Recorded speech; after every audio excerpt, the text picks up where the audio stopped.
Hello दोस्तों, नमस्ते, प्रणाम। मैं सुमन गुप्ता अपने यूट्यूब चैनल पर आप सभी का स्वागत करती हूँ।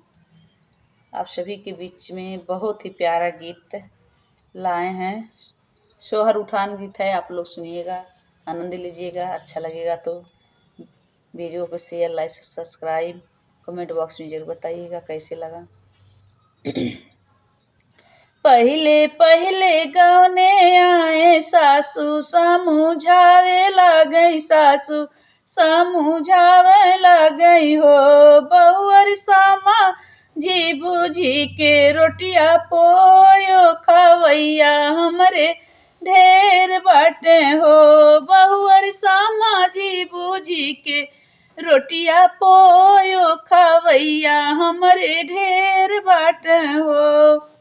घोंघा भर के चावल दिहलिन, सुतुई भर के दाल दिहलिन, मिलके पात पे आटा दिहलिन, बबूरी के पात पे नमक दिहलिन हो। बहुअर सामा जी बूझी के रोटिया पोयो खवैया हमरा ढेर बाटे हो।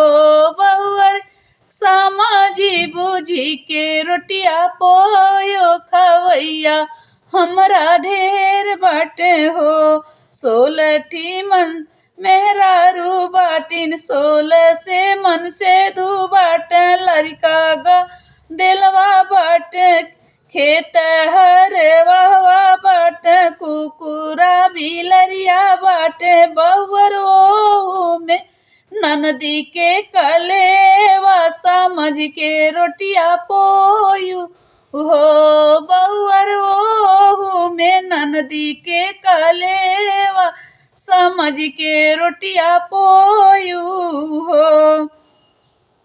हमरे ढेर रामा रसोईया कई के आए, 60 देवरा दे के आए, 60 देवरा दे के आए। सासू तानी के मोरे मुड़वा पिराल, पड़ोसी के खियाई देती हो। सासू तानी के मोर मुड़वा पिरान, पड़ोस के खियाई देती हो।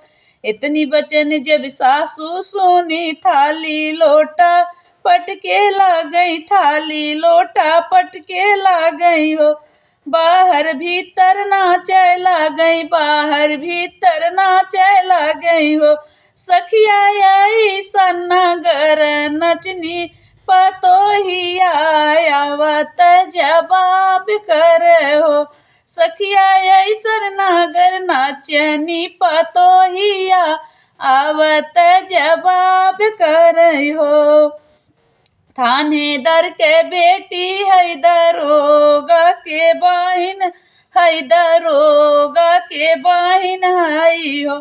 सासू पढ़ल लिखल के पंडित के पतोहिया, तोह से चालाक बाटी हो। सासू पढ़ल लिखल पंडित के पतोहिया, तोह से चालाक बाटी हो। प्लीज सिस्टर, गाना कैसे लगा कमेंट बॉक्स में जरूर बताइएगा।